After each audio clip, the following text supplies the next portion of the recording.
آج کل اکثر لوگ یہ سمجھتے ہیں کہ مسلمان شرک نہیں کر سکتا، مسلمان مشرک نہیں ہو سکتا، مسلمان شرک سے پاک ہے۔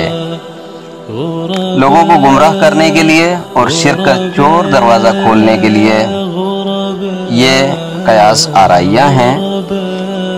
قرآن پاک کے اندر اللہ کا پیغام ہے، سورہ یوسف آیت نمبر 106، وَمَا يُؤْمِنُ أَكْثَرُهُمْ بِاللَّهِ إِلَّا وَهُمْ مُشْرِكُونَ۔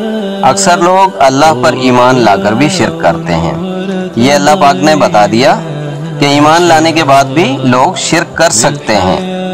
اس کے بعد آپ سنن نبی داؤد کی ایک حدیث دیکھیں، رسول اللہ صلی اللہ علیہ وسلم نے فرمایا کہ قیامت اس وقت تک قائم نہیں ہوگی جب تک میری امت کے کچھ قبائل مشرکوں سے نہ مل جائیں، اور جب تک میری امت کے کچھ قبائل بتوں کی عبادت نہ کرنے لگیں۔